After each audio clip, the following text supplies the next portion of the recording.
Welcome to Who Are You, a CSI podcast. I am Lauren, and I've seen CSI through and through around 3 to 4 times. And I'm Nick, and this is my first time working through these episodes. And today we are tackling Season 2. So Season 2, Episode 1, Burked. Director is Danny Cannon. Writers are Anthony E. Zeiker and Carol Mendelsohn. Original air date is September 27th, 2001. And Nick, what is your Vegas score for this episode? So I think we alluded to this maybe a couple times at the last episode or the bonus episode. We have a new Vegas score for Season 2. Yes. I thought I was being very clever. It remains to be seen how clever people think this is. Let us know on social media how clever Nick is. So I basically looked at all the data from the previous year, and I figured out like a system that would have given us a reasonable distribution of scores in that range. Yes. So I actually have calculated what this version of the score would be on the old scores if I did it this way. And it's like, oh, okay, that's more like shape-wise what I'm looking for. Like it's much more evenly distributed. Okay. But it's a little funny in the sense that the score of 1 to 55. Okay. Which sounds arbitrary, but LV, Las Vegas, is also the Roman numerals for 55. All right. So the closer you are to 55, the more LV you are. All right. Exactly. I like it. You get 1 point if you have 0 scenes. Because I've just thrown away 0. Okay. All right. We're taking 0 off the table. There's no Roman numeral for 0. Okay. So what was this episode score? I'm actually very curious. So we used the same important pieces, which is how many scenes we have and how many seconds we have. Yep. We're going to give 3 points for every 3 scene. Points. Okay. And then we're going to give you 1 point for every second of that scene. Okay. So we have 2 scenes for 7 seconds. It works out to a 13 on a scale 1. And if you got over, for some reason we have a tremendous amount of Vegas-ness and you were to break through 55, you can't. LV is the highest you can go. Yeah. And you would just hit that ceiling of 55. I think the episode that was the highest last year would have been like 52 or 53. It was really close. Okay. Yeah. So it was like almost there. Yeah. So, and I don't think we're going to get anything that egregious again. So, I mean, who knows? I don't think so. Especially, I think you had predicted that this episode would be like really Vegas-y. I thought it would be. For Season 2. And like, we were in there's several casino, as we'll get into, there's several casino shots. Like there's definitely some Vegas, but I would not say that this is the most Vegas heavy episode that we've covered to date. High on the Vegas theme, low on sort of the gratuitous Vegas shots. Yes. And maybe maybe there wasn't enough time to fill. Maybe that's the real answer is how much dead air they how much exactly. Yeah, so we have a brand new Vegas score, and we're starting off with a 13, which I think will be on the low end, but who knows? Yeah, we'll find out. We'll keep track. So we see a truck pulling up to the gate of the house, and as the gentleman exits the truck, we hear some dogs in the background, which Nick has met my Chihuahua. She doesn't understand that dogs on TV are not dogs actually in our living room. So every time that she hears a dog barking on TV, she loses her mind because she's convinced that there's dogs in the living room. So there was several scenes in this that I was like, Gabby, it's okay. There's not dogs in our living room. And she was like, there's dogs in our living room. Where are they? She put headphones on for watch 2. Yeah, I might have to. She gets so upset. Like I don't want her to get it so upset, but we're working on it. We're training her. So the dogs come through another gate, greet him, and they sort of lead this gentleman to the back door. And as he's peering in the back door, he sees a body. Bum, bum, bum. A little empty pill bottle next to the body. You can see in that shot. Okay. A little foreshadowing. Yep. And so we then have Catherine arriving at the scene. She walks into the house. Grissom is searching. We are led to believe at first, like, for evidence in this crime scene. Come to find out, he's just helping a detective find his lost contact lens. All right. Can we talk about what the detective does with the contact lens? He just like licks it and puts it back in his eyeball. Do not lick things and then stick them in your eyes. Your mouth is not that clean. Well, that and also like what was on the ground? Like you don't know what's on the ground. So you just like disinfect that contact lens, my friend. I actually think that the majority of the things on the ground are now in your mouth, and that the actual risk to your health is probably more directly tied Sorry. to the Sorry, more directly tied to the stuff that was already in your mouth before you licked it. yeah. You know what I mean? Like, it's like, but you're just doubling down on it, right? You get the Yep. floor bacteria Yep. and the mouth bacteria, Yep. and that's how you get pink eye. Yep. So it's yeah. So we learn that this is Tony Braun's house, and we then see Jim Brass with the body, and Catherine and Grissom walk in. They start talking about how they think it's a drug overdose and how he's been chasing the dragon. And this then moves us to credits. After credits, Sarah's taking pictures at the scene. She finds an earring back. This comes back later. Fun fact. Sarah has a great line, which kind of brought me back, where she wanted double copies of all these photographs she was taking. Yes. This reminds me of going to a CVS. And being like, double like, copies, please. Do they go to like a CVS to publish? I gotta assume they have their own photo lab. I'm sure they probably have their own photo lab. Yeah, I would think so. So she finds an earring back, and then they also realize that there is adhesive residue on the victim's wrist, meaning or indicating that he was restrained. And then Sarah points out that there's no body fluids. And I don't know this for a fact, but supposedly if you OD, there's a lot of body fluids that accompany that. And there's no release of body fluids. Yeah, I think the idea is like you probably, well, maybe not probably, but a lot of people have known a friend or a relative to get sloppy drunk and pee themselves or something. Like, I think the idea is that as you get more, like the way the drugs are going to kill you, you're gonna, like relaxes your system. Yeah, you're basically going to poop yourself or something before your heart stops, because the heart is going to be the thing your body tries to keep going longer. Yeah, and so the conversation with Grissom continues, and this is where we realize that they both believe it to be a homicide and not an OD. And Grissom believed this from the very beginning as the TV was on. But this other evidence is what led Sarah to the idea that this was... He never explained that. I think it's probably, you're not going to have something entertaining on... I don't know, because it's not like a suicide. Like, it's not like the idea was... I don't think they ever thought that he OD'd purposefully. You obviously can OD as a means of suicide. Yeah. But I think it seems that they were leaning towards he accidentally OD'd because he just was a very heavy drug user and just went too far. Yeah, I didn't get it. So yeah, like, why wouldn't he have the TV on if he was just like hanging out and like doing drugs? Yep. Yeah, no, that makes sense. I didn't think about that until now, and then I'm like, oh, actually, no, that does make a lot of sense. Oh, I have a note here. We kind of missed it, right? Okay. It was from the first scene for the credits. Yep. I thought there would be more of this, so I made the note when it happened the first time, because I kind of predicted this, was that they would be like, have to reintroduce everyone to you. And yes, a weird thing you thought it was going to be like, oh, hi, Catherine. Like, well, he says, morning, Catherine, and she goes, morning, Gil, or I think Gil. I think she does call him Gil. Yeah, instead of Grissom, or does she use his? Yeah, or does she say both? I don't know. I just wrote Gil down, so I think that's what it is. But I thought, oh, okay, this is the first of many. They don't introduce any. Nobody else. Nope. The rest of the episode. Nope. I went up. I thought for a second I was right. You're like, I'm onto something here. And I was wrong. Just kidding. So we go outside with Nick with the pups, and Catherine walks up, and we learn that the gate that the dogs escaped from, like, the gardener has not seen it open in like the 5 years that he's been working as a gardener. So it's like very out of place for this gate to be open. Yeah. Right. So there's like a big, like, what's going on? This gate is open, but it also doesn't appear that the gate was forced open. Like, they're not seeing any tool marks or anything like that. So it, like, why is the gate open? And especially like without force, why is the gate open? I want to say that you might want to, I don't know if this is going to make the episode, but in our Dungeons and Dragons game this weekend, there was before I ever watched this episode, there was a whole thing about there being a gate open and people saying, yeah, but why would they have closed it on their way out, or why wouldn't they have closed it? We were very hyper focused on, like, would they close the gate behind them if they were leaving? And so when the gate was open, all I could think was, why didn't they close the gate? maybe I, the dungeon master, am just like a writer of a CSI story, and trying to maybe the CSI knowledge is just like imprinting itself on your Yeah. brain.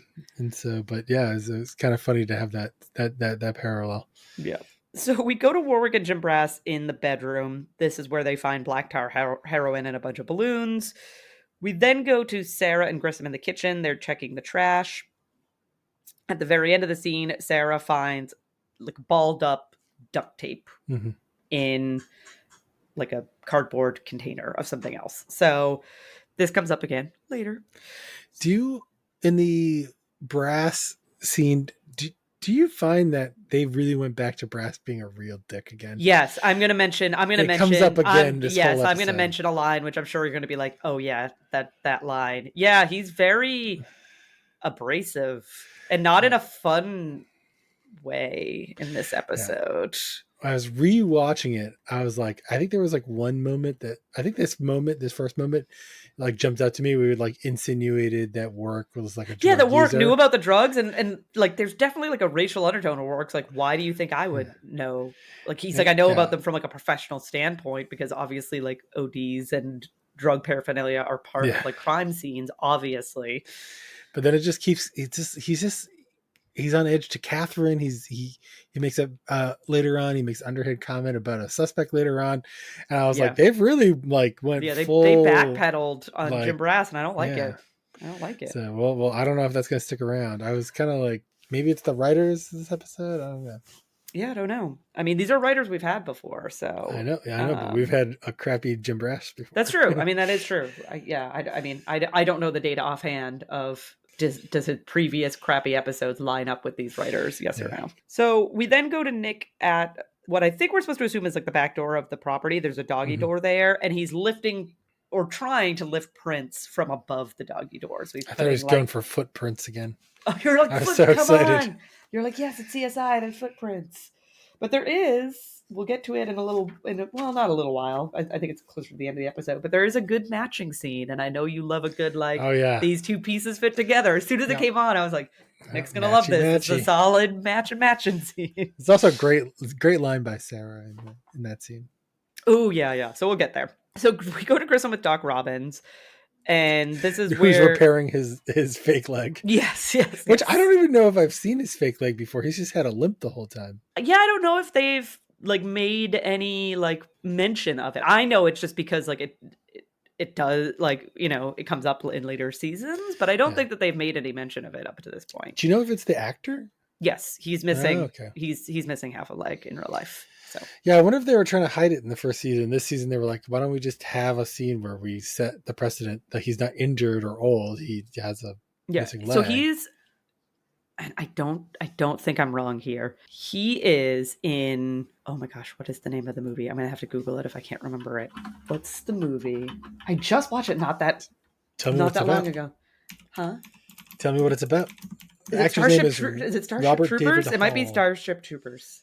Oh, I thought it was going to be a much more recent movie.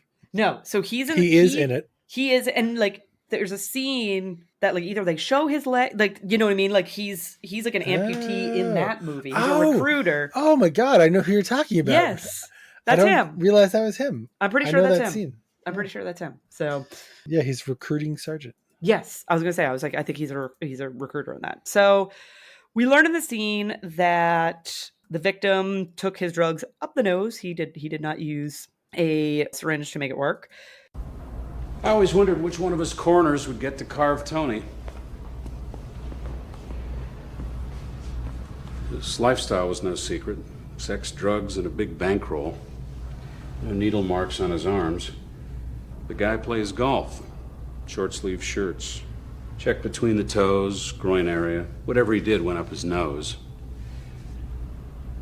Nasal cavity looks like raw hamburger. There also are possible pressure marks around his mouth. We're not, like, Doc Robbins is 100% sure about this, but he says it's a possibility for what they're seeing around his mouth. Mm-hmm. He also has, like, these strange circle marks on his chest, but Doc Robbins has no idea what they are. Yeah. At first he says, like, oh, it might be from, like, the EMTs performing CPR, and they're like, they didn't perform CPR, and he's like, all right, well, then I have no idea what they are. And they're kind of insinuated to be hickeys in, like, the earlier scene. Yeah, it was a little weird. Call them love bites. Yeah, which is not what they end up being. So We then go back to the house, and a woman with a camera approaches Jim Brass and Catherine. This is when we learn this is the victim's girlfriend. We learn later in the scene her name is Janine, but it's just easier to call her Janine. So we learn that this is his girlfriend, Janine. And this is the line that stood out for me with Jim Brass, where I was like, dude, so she's an ex-stripper. So he's like, oh yeah, she's an ex-stripper. He's like, kind of degrading her for that. And then he looks at Catherine. He's like, oh, maybe you met in a professional. Off. Yeah, he's like, maybe you met in a professional capacity. Yeah. What, sir? What? Don't talk like that. Super rude. You want to talk about professional capacity? You are not operating within a professional capacity right now. Like, yeah, that's what I mean. Like, it was really like, these are like your friends, or they were at the end of the last season. I don't know what happened here. Why you're being a dick to everybody. Yeah. I don't understand either. So we then go to Catherine in a casino. She goes up to a counter and asks for Sam Braun.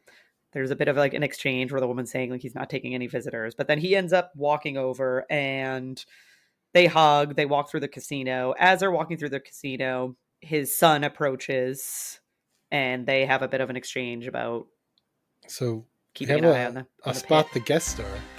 All right. Ooh. Sam Braun is Herschel from The Walking Dead, who is Maggie's dad, I think. I saw like a few episodes of The Walking Dead. And yeah, he's like one. I think he's in 2 seasons. Okay, he's in a lot of episodes, and I didn't know it until he started talking. And then you were like, "Oh, and that voice!" Because he has like a big beard or something in The Walking Dead. Yeah, which would make sense. Yeah, clean, and he's also probably 20 years older, or 15. Yeah, I mean, it would probably be like 10 or 15 years. Yeah. But yeah, I did confirm it. I did look it up. Oh, that's awesome. His name is Scott Wilson. Is the actor's name. Okay, so he was in a bunch of stuff when he was young that I don't know about, but yeah, but you know him from The Walking Dead. Okay, well that's awesome. Well, I will. Here's a little spoiler alert. Not the last time we're going to see Sam Braun. I also learned that from the IMDb page. I was like, not the last time we're going to see him. Quite a few episodes. Yes. I was like, he sticks around for quite a while. So Catherine and Sam end up at a table in the casino. He's telling Catherine this quarterback story about how he, watched a quarterback like sling down all these drinks, so he bet against him, and then the quarterback ended up throwing 6 touchdown passes, which I think is actually based on a true story. This scene does not make any sense. They've definitely cut something here. They cut something out because like then Catherine's response to it was like about his son, and I'm like, but the story's not about his son. She says, and it's about him. He said it was me. He said it was 1967. Yeah. He was like 20 years old in Buffalo, New York. Yeah.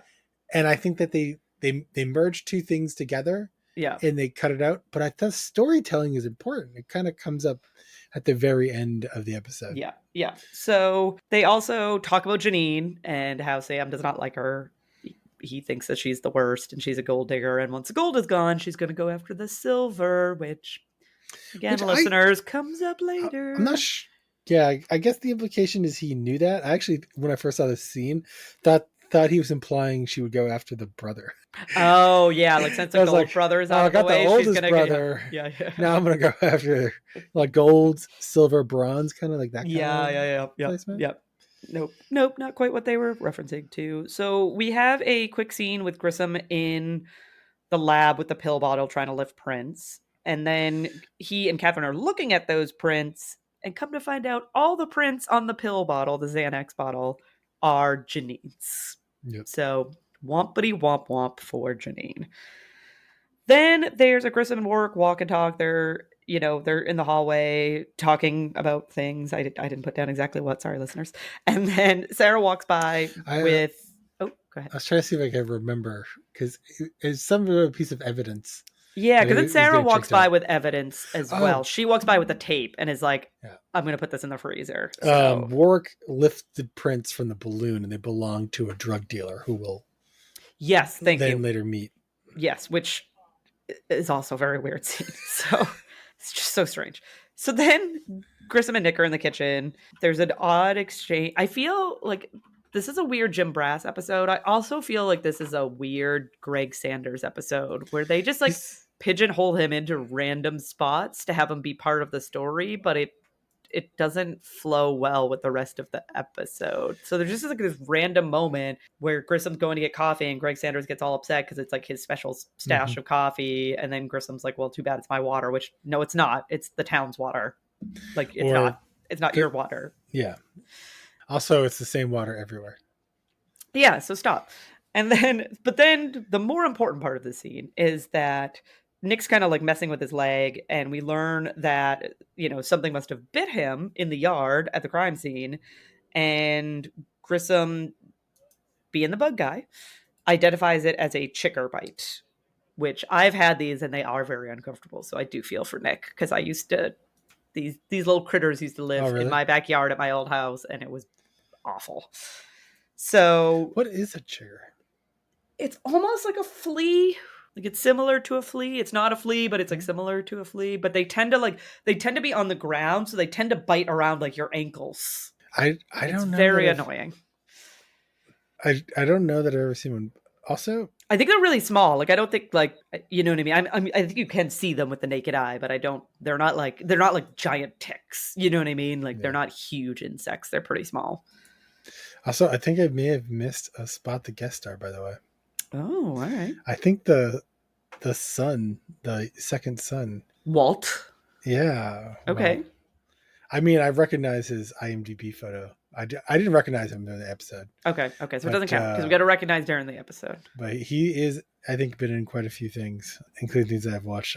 But so, yeah, it would be interesting if you're listening to this and you were like screaming when I said, "Oh, there's a Spot the Guest Star," and they're like, "Oh, it's obviously Walt." it's this other guy, and maybe not. Like, he's not in that many things. I don't know why. Why he looks familiar. He's probably in one thing that I know very well. Okay. But he wasn't also, as most actors, he was in several episodes of Star Trek here and there. Yeah, well, okay, yeah. So then we go to Grissom and Catherine with Doc Robbins. This is where we learn that the drugs in his system were part of them were ingested, which doesn't really make sense. I mean, the Xanax does, but the other drugs doesn't make sense that you would ingest them. Doc Robbins also thinks that the Xanax was dissolved in red wine, but that he took no more than 50 pills. So it's not quite the dosage that they were expecting if he had, in fact, OD'd. Like, the OD was the cause of death. I feel like they wanted to do something with this part of the story. They didn't really. They never got to. Yeah, which was that, like, this notion that, like, they were going to use the differential to be like, oh, well, it was probably somebody else, because that was like all the pills that were left. Like, they were just using all the ones that were in the bottle. Yeah. So then we go to the scene with Jim Brass and Warwick with the drug dealer. And evidently this guy gets immunity for reasons I don't understand. Did he say that? I don't think they said that, but he's just given up the details. Like, he has like no problems. Here he is, a drug dealer to like a major casino player, and he is singing like a canary when the cops come up to him. So yeah, they're like, I could bring you in on like something with your eyes, and then he's like, I just teared up because I lost a customer. But then he just proceeds to tell them everything. Like, basically, like, say out loud that he is a drug dealer and sold those drugs, that black tar heroin, to that guy who is now dead. And all I could think is like, what? Yeah, it was very strange. Some of the interesting points that come out of this conversation is that Janine did not like immediately leave when he got there, which is what she had told the police, that she had immediately left. And the drug dealer's like, no, she didn't immediately leave. And that she also tipped him. So she was trying to make a scene like, oh, I hated his drug dealer, and I hated that he did drugs, and I left as soon as the drug dealer got there. And the drug dealer's like, no, she hung around and also gave me money, or gave me Xanax. That's what it was. She gave him drugs. So there was an exchange of drugs happening. Yeah. So she gave him drugs. So then that transitions us to Jim Brass and Catherine with Janine, who had a bit of an accident and dropped the Xanax down the sink. Yeah. Another great question I had here was like, it's not like anyone's been in the house. Did anyone go check the trap under the sink? Yeah, to see if I mean, it's probably dissolved, but it's just going to be laced with Xanax. Right. Like, just don't run the water. Yeah. So this is also when they're trying to get contact information for her friend, quote unquote, but her friend is incommunicado. Wow. So this comes up again later. We then have Grissom walking into a testing area with Greg Sanders. And I thought you would appreciate this, Nick. He's very upset that it's been 24 minutes and he hasn't gotten his results yet. Oh, yeah. When in real life, it probably could possibly take days to get these results. But There's in CSI Crazy World, Grissom is very angry that it's been 24 minutes and Greg Sanders has not produced the blood results that he wants. But don't worry, as Grissom's standing there, results come in, and this is where we learn that neither the heroin or the Xanax were lethal amounts. Like, he could have been walking around with that amount of drug in his system and been okay, especially for like a seasoned drug user. He probably would have been fine. Which I think is important, that like there's like a combination of information here they don't hit on, but it's the idea that like there's still a lot of drugs in his stomach. Yes. And so they haven't all gotten to his bloodstream yet. No. Not that 50 Xanax won't kill you. Yes. Yeah, please, audience, don't take 50 Xanax to try to find out. Please, please do not. I mean, just generally don't take Xanax in general, but definitely don't take 50 of them. So recreationally. I mean, if you really have something your doctor wants to take in. Yeah, I'm not a doctor. We're not weighing in on the quality of usability of drugs for their intended purposes. Yeah. Just, recreationally, maybe don't dabble in that one. So Catherine and Grissom are with a dummy. And this is where we work through that the lungs were compressed and most likely someone was kneeling on the victim's chest, which I guess is called being burked. So, or did I miss something? Yes, in between. Grissom went on this whole diatribe about the Scottish guy who used to get people drunk, kneel on their chest or to suffocate them. Yeah. And then sell their cadavers to a medical school. Okay. And he was caught because one of the people studying at the school. It was like their fiance, right? Yeah. Ended up. So his name was Burke. Yeah, so that's where idea Burke was from. Saying he was Burked. Yeah. Which is the name of the episode. Then Grissom gets a staticky call from Jim Brass, who is out in Blue Diamond. Yep. Which brings us to a bunch of cop cars flying through the desert. Should I know where that is? I have no idea. Okay. I don't have any clue.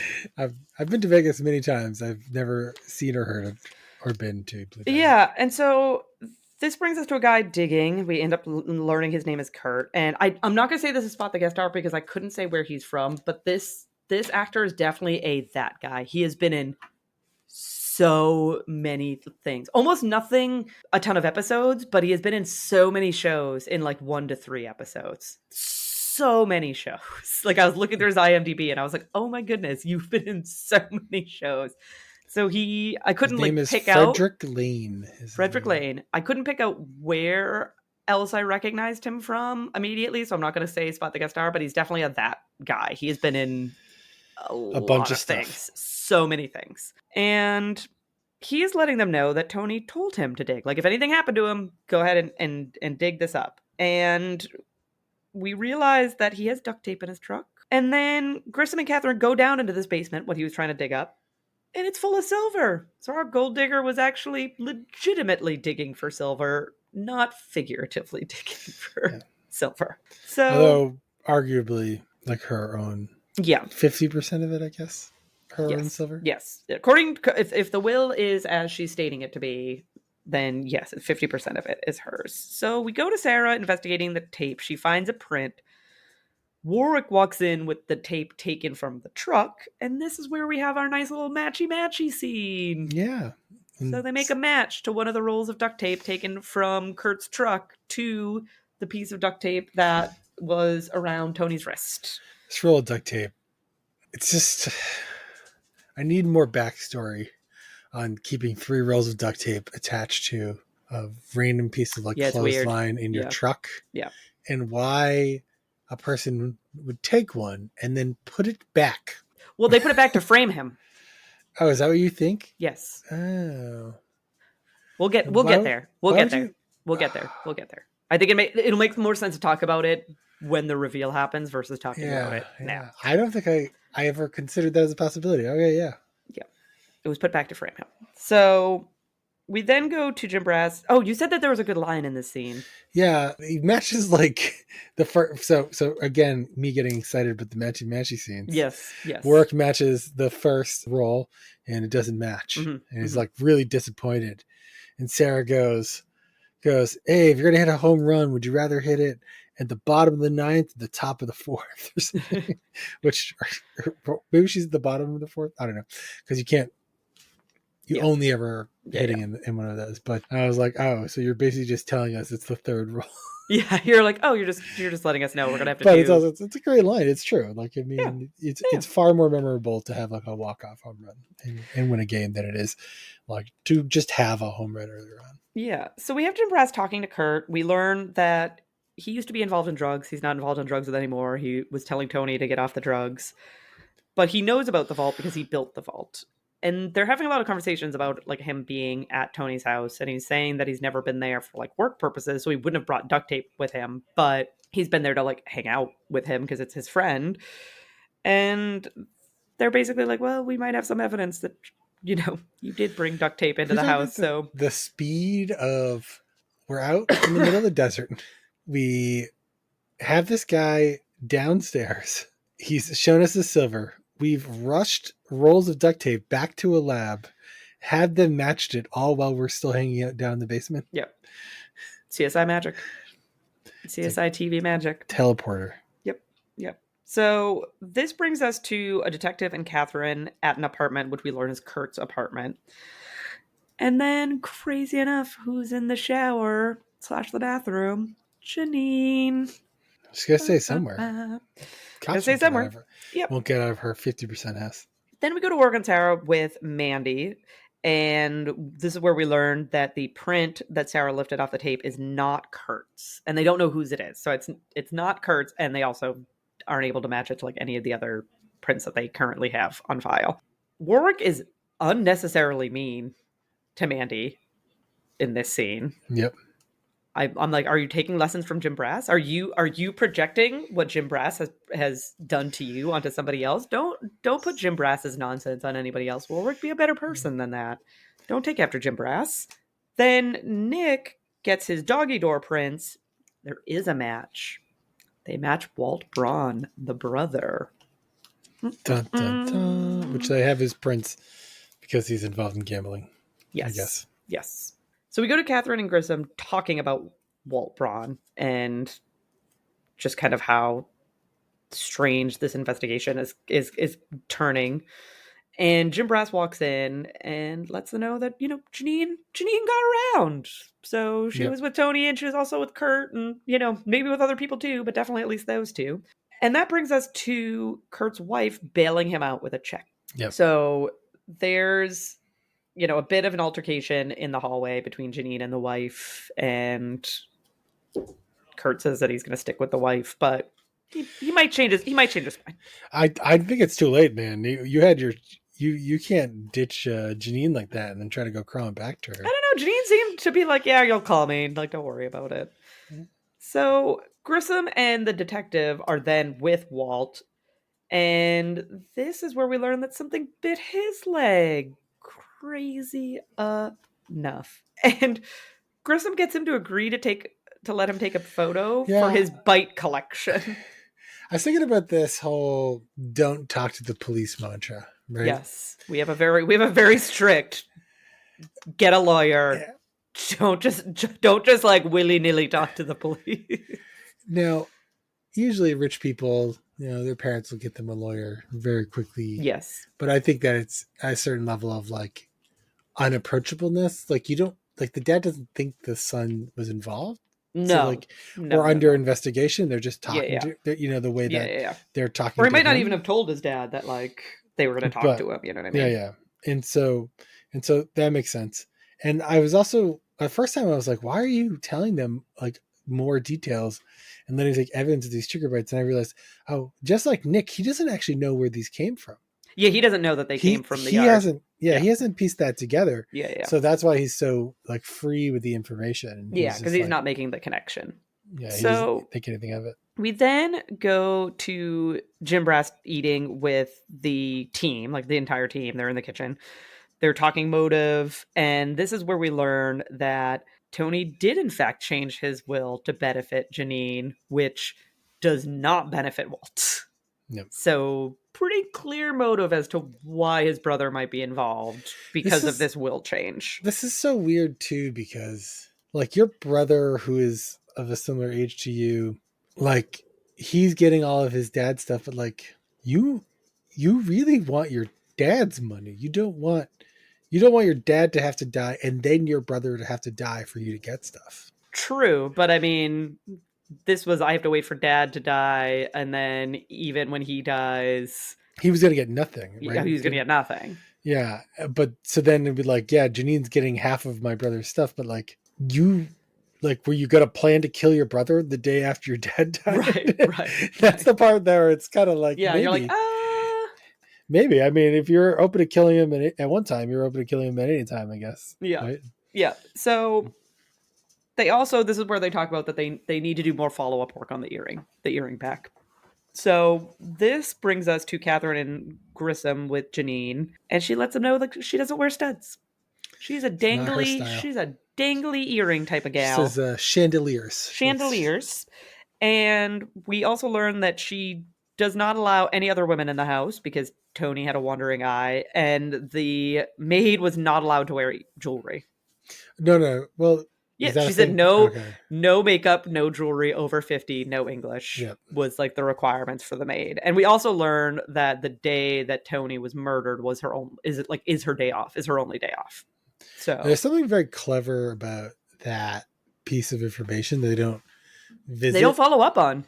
There's no we coordinated this to make sure it was the day the maid wasn't there. Yeah, but like you could very easily know, oh, my brother maid isn't there on Sundays. Yeah. He's home, he's watching football. One day she doesn't come, and you could know that fact, but you would never know his gardener schedule. Right. And that's why the gardener was there, but the gardener was a wild card. So we then go to Catherine and Grissom with Greg Sanders. Confirmation that the earring is not Janine's, like the DNA doesn't match, it's not hers. And this is where they start to wonder, well, who's the other woman in the story? Oh, Kurt's wife. So we go to the interrogation room. In the picture. Yeah, we go to the interrogation room with Catherine and Grissom, and she has pierced ears. She's trying to say she doesn't wear earrings, and they're like, your ears are obviously pierced, and they would close up if you hadn't worn earrings in a while, and they're not closed up. So I've never had a piercing in my life, and this is something I know about piercings because it's like one of the most common things to know about piercings. Yeah. You don't have to have a piercing to know that. Yeah, like the hole closes up if you don't use it. So, yeah, I mean, I used to have a lip ring. I used to have my belly button pierced. You can't really tell anymore. It's very that those things were done. Turn of the millennia. Oh gosh, the belly button pierced. Oh yeah. I hope that comes back. I mean, I'm not going to do it again. I am not at the age that I want to be showing my belly button off anymore. But it comes back in the. I like it when weird esoteric things from my childhood come back. Yeah, come back around. Generations. Yeah. Because then I just like to know that everyone is stupid. And we're all dumb. And none of us are cool. Yeah, no. So this is where we learn that they're able to connect her to the crime because they lifted her thumbprint from the check. Yep. So that, and it's her print on the tape. It seems fair game, but also I don't know if that's how bonds tend to work. I guess the bail bondsman's check would be the one she would bring, right? Because normally you go to a bail bondsman, pay 10%, and then and that would happen. But I also think how many people have also touched this already? Like, you would think there would be like smudges of so many prints all over this check, but evidently they were able to lift a perfect thumbprint off of the check. And they also didn't cash it? Evidently not. They don't care that much about the money. His bond must have not been that high. So we go to Jim and Grissom with Walt, and he tells the Scorpion and the Frog story, which also another, I don't quite get who he was talking about. Okay, who is this story supposed to be about? So the whole scene, right? So the scene before, she is first like, I'm not going to talk to you, which Right. great. Don't take the cops. Yep. She Smart doesn't have a idea. lawyer there. Like, she's by herself. Yep. Then they imply that she needs to cut a deal. And then apparently they don't show us, but I think the idea is that she tells the story. Yes. I think that would be my understanding. The scorpion and the frog idea is that like she betrayed him. They're going down together, right? Like she's still going down too. Yeah. It's like, why did you sting me? Now we're both gonna die. Yeah. And it's like, okay, right? that makes sense. Why did you tell them? Now we're both gonna go to jail. Yeah, now we're both gonna go But down. then I didn't know if it was like the more like, or if it was supposed to be him and his brother, or if it was supposed to be both. Like, why? Like, now that you've killed your brother, now you two are going down.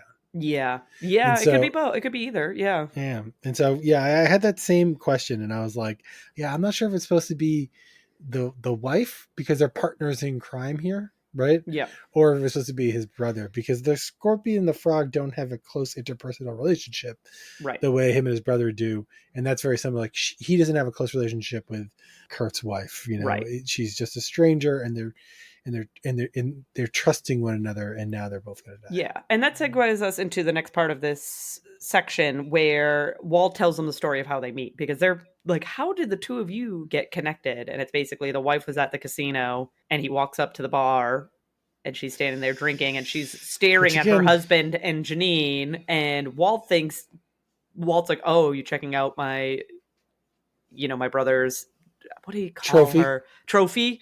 And she goes, oh no, I'm checking out my husband's bimbo. And then he's like, oh, I'm Walt. And I know I said, let's talk about this a little bit later. Why are you telling this to the police for free? Yeah, again, just giving it up. Again, he has no lawyer there. Like, he's just in a jail cell singing like a canary. Hasn't even been booked yet. He's just in the holding cell. Right? Yeah, just in the holding cell, giving it all up. And I don't know if it's the scene or the scene before, but they basically reference that they came together to solve both of their problems, right? Yeah. So the wife wanted to punish her husband and Janine for, cheating on her, having an affair. And Walt was angered at his brother about being cut out of the will. And so they basically were both getting what they wanted. So I think the idea was that they were going to frame Janine and Kurt, or at the very least frame Kurt. But I think like if they also frame Janine at the same time, great. And then they didn't really do a good job. And then Walt would like get basically all of Tony's will. Yeah. They didn't do a very good job of the framing part. Like they never like pushed the police in that direction at all. No. Yeah. But I think that's what they're inferring, is that they kind of wanted to. Maybe this was a two-parter and they cut it down. Yeah, this was a bit of a choppy episode. So we then go to Catherine with Sam Braun. And he says that he committed the cardinal sin, that he loved one son more than the other. So, like, he's basically blaming himself for all that has occurred in this episode. Yeah. There's this whole thing that happens with Sam and Catherine. They try to make you think that they dated or something. They try to make you think that he met her at the strip club. Yeah. That's what they're trying to you didn't have any clothes on. You were a baby, like as like a term of endearment. No, see, I think when she said the baby part, she meant it. I know, but the audience wasn't supposed to know that yet in the first scene. Yeah, I guess in the first scene. She was like, yeah, I was a baby, like I was 16 and you were 55. Yeah. Right, or I guess 18 and you were like 55. And in this, we find out no, she was a literal baby. She was she was 6 months old. Yeah. And I was like, oh, I see what you did there. I actually didn't really catch it the first watch through, but when I saw that scene again in the second watch through, I went, that's what they were saying. Because I think I just assumed like, sure, okay, fine. She knows this guy. He used to, like his son, he likes strippers and But I'm gonna find out that's not how they know each other. They don't say how he met Catherine's mom though. There's plenty of Sam Braun episodes to come. I'll do a cover this to see if Catherine's mom was also in the family business, or as in she was a CSI. No, she was not a CSI. that I can assure you. Her mom was not a CSI. But we come back around to Sam Braun quite a bit. So does Catherine's mom ever make an appearance? Yes, she does. Oh, this should be interesting. Yeah, she does. So I figured if he's coming back, that might be on the table. Yeah. So we'll see. But Nick, what did you think about this episode? This is a rare occurrence where I think I was lower in the episode the first watch through, and the second watch through I was like, oh, it's not that bad. And I had bumped it up. I'd still like on a scale of like one to five magnifying glasses. We'll give Yeah, yeah. we'll give it a 3. Yeah, You know, yeah. it definitely had like some flaws. It wasn't overly compelling. Like No, I I agree. feel like they didn't really like, you know, it didn't have any like a lot of like the normal things that make me think like I don't like this episode, but I just like it was like half interesting story wise. Like the Yeah. story was like half interesting, Yeah. and like some of the characters were just like, what is going on? Like they just like throw Kurt in there out of nowhere. You know what I mean? Yeah, like, he comes in at a weird time in this episode. the wife, they just kind of throw it like you don't know. There's no way you would ever even have an idea No, of who else the killer would be till almost the episode. I was is gonna over. say if we had kept our format where like Oh, halfway yeah. through the episode you had to like make a guess about who the killer was, like there's no way in this episode you would be able to guess who the killer Yeah. was. I don't know how I would guess anyone but like Kurt at that point. Right. Yeah. But it wasn't bad. I mean, I watched it the second time and I was like, this is a lot easier to watch. I think I was really tired when I watched it the first time. And so I was kind of Yeah, that like could definitely affect it. down on it. And then today I watched it again and I was like, this episode is better than I think I thought it was the first time. Yeah. So I was like, yeah, we'll give this. This is like middle of the road. Yeah, it's okay. I think as I mentioned, or as you mentioned and then I agreed with, it's not a great Jim Brass episode. It's a weird Greg Sanders episode. A lot of people. Yeah, there's a lot of like oddness, like Warwick being randomly mean to Mandy. I'm like, what? Where is this coming from? There's like no need for this sort of hostility in the workplace. Again, with like whether it's just a long episode that got cut down, like a long film. Yeah, I mean, it definitely. This episode felt choppy. Like there definitely feels like they cut things or they edited it in a way that didn't make the most sense. I think this could have been a much smoother episode than it was. Yeah, I think a lot of the character moments were kind of cut for this episode. It was almost a lot of storyline and only have one storyline. Yeah, I was gonna say, and it's a one storyline, which we all know, not my favorite. Yeah, not and my you could, fave. and they weren't all that busy. Like they didn't. It's not like everybody was doing a lot. No, I think this could have been one that you probably could have fit in. I mean, but everybody was working on it. Everyone had like, yes, everyone was an active participant in this case, which I do appreciate. So yeah, I would say this is probably middle of the road for me as well. But next week we will be back with season 2, episode 2, Chaos Theory. In the meantime, you can find us on Facebook at Who Are You, a CSI podcast. We're also on Twitter /X, Instagram, and Threads at Who Are You CSI Pod. You can also email us at whoareyoucsipod@gmail.com. And otherwise, we will see you next week. No spoilers. No spoilers.